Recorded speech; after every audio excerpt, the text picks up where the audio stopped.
I'm Nathan. I'm a software engineer at Chalk. We're a small startup that's working on a compute platform that makes it easier for smaller teams to develop large-scale feature pipelines. Basically, the problem we're trying to solve is making it easier for teams without lots of infrastructure experience and query planner experts, like everyone here in the audience, to ship models fast and incorporate new data sources.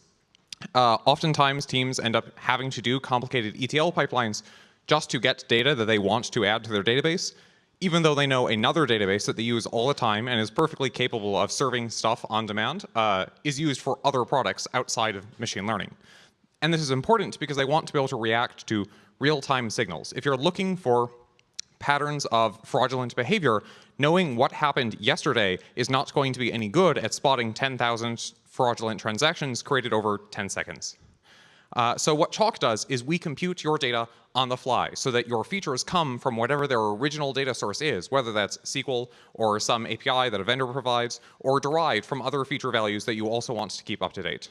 So we do this with a bunch of things that we call resolvers, which are blocks of computation functions that are made of SQL, APIs, Python, or whatever else you might want to build, that we then stitch together automatically to serve both online and offline queries. Of course, the distinction here is important because online queries need to happen in response to user actions. And so this is someone makes a payment or they click on a link and you want to show them recommendations. And that means that you need to respond quickly. So low latency, like less than 100 milliseconds, so it's roughly instantaneous, is an ideal target. But you want to do this rapidly, hundreds of queries or thousands of queries per second, which is very different from the training offline case, where you're trying to build historical data at high row cardinality with larger than memory workloads. But what a lot of teams struggle with is because the performance characteristics are very different for these two kinds of systems, they end up building the system twice. This makes it hard to evolve the system because whenever you want to add a new feature, you have to go update it in two different places that behave very differently. So what Chalk is doing is we're using Velox as a common compute engine for both offline and online queries. So in this talk, I'm going to just focus on online because we've had lots of talks about scaling offline to billions of rows. So this makes productionization a lot easier because you write it once after your experimentation and it's ready to go. We manage the configuration automatically with lots of helpful tooling. So here's what it looks like. We want to define features declaratively so that we're able to look them up later beyond just a bunch of SQL tables or a bunch of workhead files. And so we do all of our configuration as Python code that we ship as one large unit and do analysis on to build a feature graph. So it's just a Python class with an annotations of @features at top as a decorator, and then we read all of the types in order to produce an arrow schema for this, whatever this class is.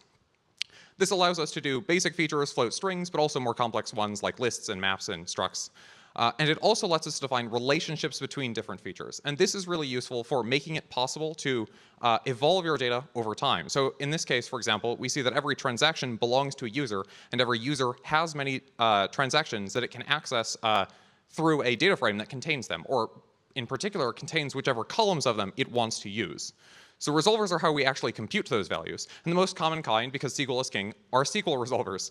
We're able to just define a SQL file that resolves some subset of the columns of any particular feature class. In this case, we have one that selects 3 different columns from some Postgres table to resolve those fields in the transactions table. But we're not we're not restricted to one database at a time. We can also have a BigQuery table that resolves some other set of columns. And in particular, if we only need some of them from one of these two places, we know in advance where we need to get them from. But if we need both, we can just pull from both and join them on the fly. This is sort of like the feature insertion process that the Metalike talked about yesterday, in that we're just stuck in the slow case where we're still constantly pulling from 2 different data sources, but we find that we can get this to be more than fast enough to serve our users, and it gives them much more flexibility because they're able to instantly add or remove any feature column that they want from any data source. And since these are just SQL, we're still able to do SQL pushdown. So we execute these primarily as UDFs inside our existing Velox plan. And so this allows us to easily support any number of databases from Postgres to SQLite to BigQuery, etc. And the other big kind we have are Python resolvers. And so Python resolvers are just Python functions with annotations on the inputs and outputs that tell us which features they represent. So for instance, we might have a get user from API that takes in a user's ID and returns their name and email, or we might have something that takes in the recent transactions amount category with a filter on the date being recent, and it will return the user's recent transaction volume using some kind of formula that the user defines. But these are really arbitrary Python. So of course we can do like data frame pandas style operations or polar style operations where you take in some data frame and do that. But you can also just like throw in an HTTP request or have a stateful client or whatever else that it is that you want, because we're really running Python in order to load whatever this data is. The other thing we have is we allow for easy point-in-time historical queries and easy cached values for the current data. And so you can simply attach a max staleness to any feature value to indicate, oh, here's how stale I'm willing to allow this feature to be. Then when you want to load it, we'll first look in the online store to see, oh, does it exist in this Redis cache? And if so, we can skip running whatever resolver and whatever inputs that resolver might need and just deliver the value immediately. And so you can take something that, say, is fresh 99% of the time and then vastly reduce your cardinality and therefore reduce your latency in loading it. So our query planner basically looks like a sort of traditional build system in that we have a list of output features that we're looking for, and then we're going to sort of go backwards through the resolvers that are available, finding the ones that resolve those features. And while we do this, we're also looking for relationships across them so that, for instance, if the user wants the transactions table and the transactions has derived fields that come from some other table, we'll continue going down looking for more resolvers until it eventually resolves everything. So here's an example in our web UI of what like one of these query plans actually looks like. So this is like 10 plus Python resolvers, 5 different Postgres lookups, 2 different Redis online store lookups for different namespaces, and this whole thing ran in 68 milliseconds in one of our dev clusters. So it's pretty straightforward to sort of add and remove any number of features that you might want to load, which makes the developer experience for this really nice because it's very declarative, it's very easy to change things. And so, of course, we're actually executing that on Velox. So each of those little boxes expands to one or more Velox operations. Sometimes it's just turning a Python call into a UDF. Sometimes we're doing a join. Sometimes we have to apply extra filters in order to make point-in-time queries correct. But we're able to sort of expand this into this much larger plan that we're then actually running. And again, this particular one ran in 68 milliseconds. And so here's like a zoom view so we can see some of the like common operations that happen. We've got like a UDF that is actually performing an online store lookup from Redis. We've got some joins, we've got some projects, all very like standard operations.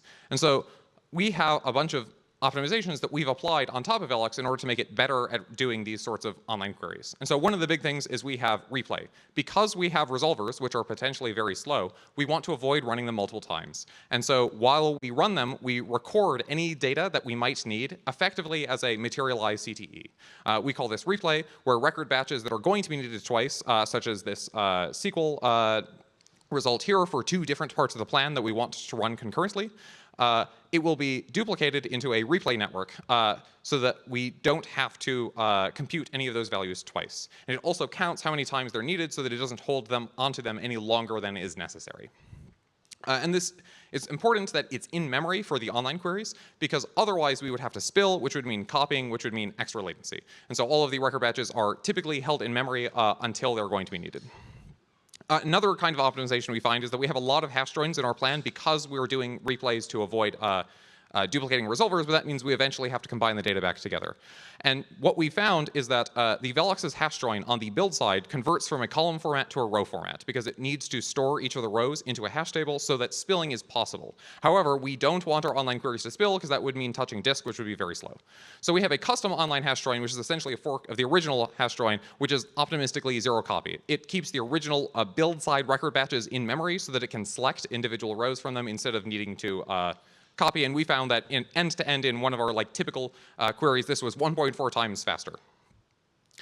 The other big thing that we've done is we've noticed that when we have very low latency targets, like say 50 milliseconds or less, a significant portion of time is spent on Velox analyzing the expressions in the plan. So some plans will have like 10,000 expressions, which isn't that many, but if you spend a microsecond per expression, that ends up adding to multiple milliseconds of overhead. And this will run every single time you want to run the query before you even have the data to run it. So on one particular giant query, we saw that 50% of the CPU time that it was spending was spent just on expression initialization before it was even looked at the data for those expressions. We were able to reduce this by 17% just by caching expression equality and rewrite rules. We were finding that it would repeatedly compare the same expressions over and over to each other, even though they're not changing whether or not they're equal, and it would apply rewrites that don't go anywhere. So by caching this, it was 17%, and we got this even lower by caching expression set initialization completely. Every project and filter has a expression set that has been expanded into a pool of already initialized expression sets. Whenever a new query comes in, it will reuse one of those initialized expression sets or create a new one only if they weren't already available. Lastly, we run a lot of Python because we want to make it really flexible and easy to define new features and new derivations of features that are going to go beyond whatever our ideas of the operations that you want to perform on your data. Our customers always have their own ideas. So every Python function has a strict arrow schema for input and output because we know what the feature classes are, and so we just have to convert from Velox to arrow to Python to arrow to Velox and back in order to be able to run them. This is a little bit inefficient, but being able to use arrow as a common format makes it a lot easier to interop with the existing Python tooling. And to actually run them, we have a pool of subprocesses that receive requests for chunks of the input record batches that we receive and run them in parallel. But in practice, this is great for flexibility. It's really easy to define new ones. Engineers and data scientists like reading them, but they're really slow. And there's lots of reasons that Python is not as fast as Velox, which should not be surprising. It struggles to run multi-threaded code. It has heavy type representations because of dynamic types. Every int and string and float is going to be a heap allocated object. And obviously, it can't do simd if you're writing a bunch of operations that take one value and add it to another one. But who are we to say that our users shouldn't write a plus b as a Python resolver? So we have Velox. It solves these problems. What we've done is we've noticed that a vast majority of the Python resolvers that people write are really just doing basic data cleanup and transformation. So they'll check, for instance, in this case, that the discount is not none, and if it is, then they'll modify one of the other values by reassigning some basic functions. They'll have an early return or some various checks for edge cases. And ultimately, they're usually doing arithmetic or string manipulation or array manipulation, etc.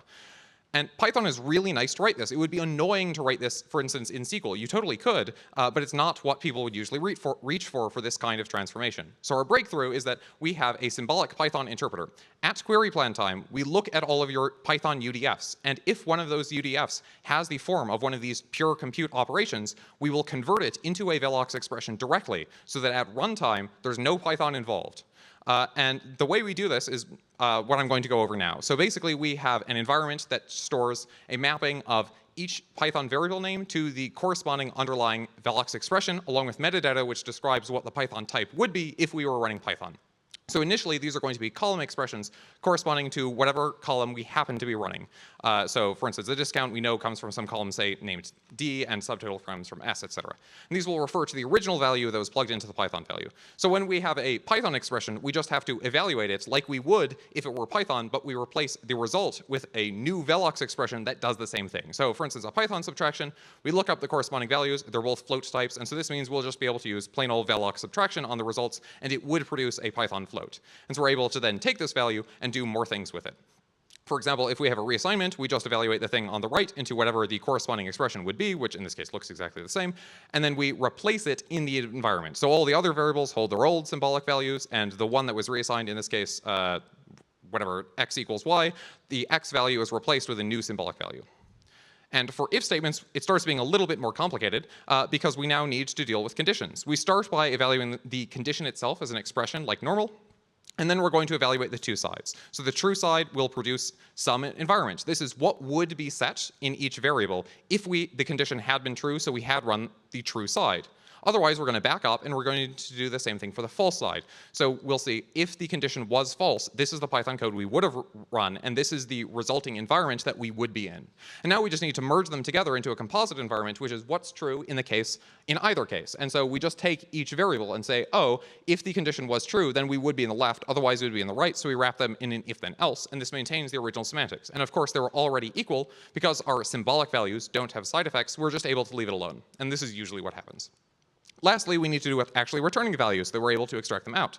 So in addition to the environment storing variables, it also stores a list of early returns. So if we say if ghi return MNO of x, Otherwise, if PQR return VWX, etc., all we do is maintain a list of conditions with return values. And so again, the conditions are going to be the symbolic value of when this is the case, we return this value. And we just go through them semantically in order and take the first one that returns true. And if none of them do, we have a fall-through environment that still stores the values of the variables that we'd get if nothing had returned. But the result is that we're able to take this code from before and we're able to convert it into an exactly equivalent Velox expression. We've done a lot of work to make sure that we always guarantee that the semantics of the resulting Velox is the same as the initial input Python, but there's no actual Python in the result. And so we don't have to tell people, oh, if you're doing basic arithmetic, don't write it in Python. They're welcome to do it whenever they want, however they want. And so what this gives us is that Python is a DSL, a domain-specific language, for writing Velox expressions. We don't have to teach people about a new kind of thing in order to run the Python that they want to run. They're able to just write Python, and we execute it in a much better format that works much better with the rest of the Velox execution that we're doing. So automatically, there's no GIL, so we're able to run it multi-threaded. All of the heap representations are gone. We're using the same flat vector arrays that every other Velox expression uses, and we also get SIMD for free without having to actually tell users that this is even a thing. If they're running multiple rows of input, it automatically will add numbers together in parallel, for example. And then to make this work in general, we have a lot of support for fallbacks. So we have some partial fallbacks where a function, say like date format, we might accept certain types of date formats, but we might have struggled to emulate the error precisely. But the vast majority of code that's flowing through the system shouldn't be generating errors, and so we will assume that usually we'll get a successful conversion. And so in that case, we will dynamically try to run the Python as a converted form. And if we detect we fall into a case that can't be parsed using the formats we expect, then we will fall back and actually run a Python UDF. And so this means there's only Python involved in this rare error case that usually you won't encounter. Some functions we just don't support at all. And so in that case, we still have a Python runtime, so we're able to run things in parallel in subprocesses to do whatever work is necessary. And lastly, we have a gas limit, which identifies certain pathological cases which would either take too much time to compute or just otherwise wouldn't be good candidates to run in Velox due to, e.g., accidentally making code quadratic. But we also support a bunch of other things that I haven't mentioned, such as for loops and mutable arrays, so that, for instance, if you loop over an element, loop over one list and append into another, we're able to turn that into a reduce or a transform or a filter. Yeah, but we're still continuing to expand our library functions for it. So basically, the result of this is we're able to make it really easy for users to define new features and new transformations on features because they just write Python, which they already know about. That's not going to be new to them. But this means that it's automatically fast enough for real-time inference. If they want to do something crazy and import some library we've never heard of, they totally can. But as long as they're doing simple data transformations that are predictable and very Pythonic, they'll be able to run them as Velox expressions without any effort on their part. And so it makes it much more approachable to build these kinds of very complex plans and still let them run in production at scale. So this makes it much easier for teams to iterate. Yeah, I think that's time, so.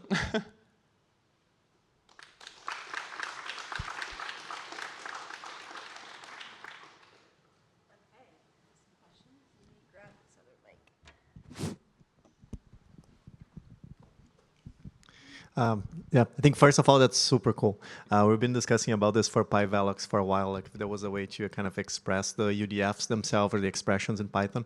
So I think my first question is this open source or something you'd be willing to open source? Not yet. Currently, it is very tightly integrated with certain other parts of our backend. We've considered it, but it's just not possible yet. We'll probably be looking into it, but yeah.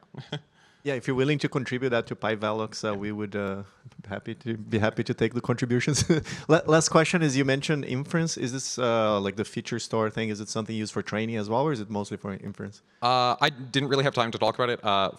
We also have an offline thing, which is essentially equivalent, so you can run the same resolvers and get larger tables however you want.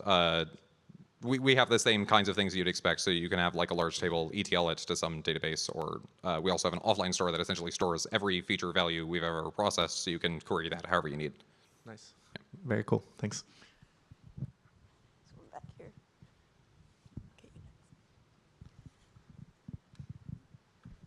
Hey, thanks for it. So question on the SQL resolver, right? How should I understand it? Let's say like the examples that you spoke about where a BigQuery and a Postgres is involved.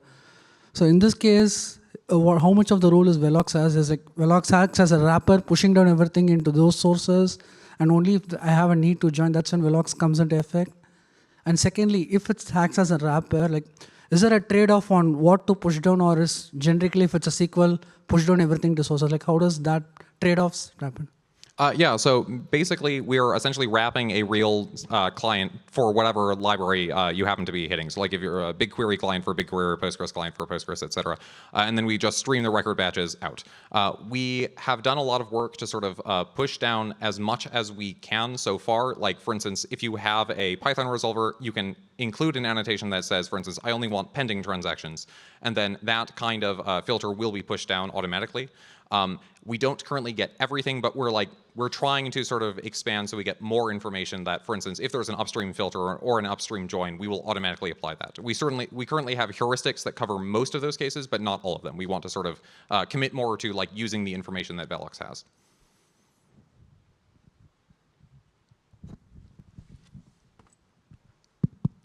Yep. Firstly, a really cool presentation and I think very interesting topic. Also want to strongly reinforce Pedro's point about open sourcing. I think we'd be very interested. One more question. So you talked about arrays and loops, and you're converting them into for loops into you're able to like also transform for loops and stuff into select UDFs. Is that in general or is it a specific case? And the next point also is like, so this only works for expressions. Are you able to have aggregations, or have you thought about like moving, getting aggregations and other operators also on your DSL?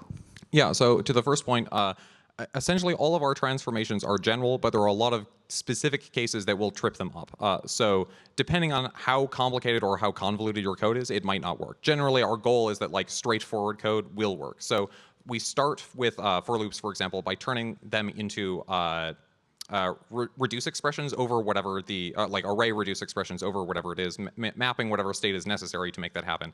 Certain kinds of things that you can end up doing don't work inside them, but we're continuing to expand that. To your second point, we have a separate system for non-Python resolver definitions that are also not SQL that we call chalk expressions or underscore expressions. Those support aggregations, and so we're working on combining them together. So essentially that, for instance, if you take an input that you declare is a data frame and you call .sum, then we will turn that into a aggregate. So that already happens in the other case. It doesn't yet happen on the Python side, but we're working on that.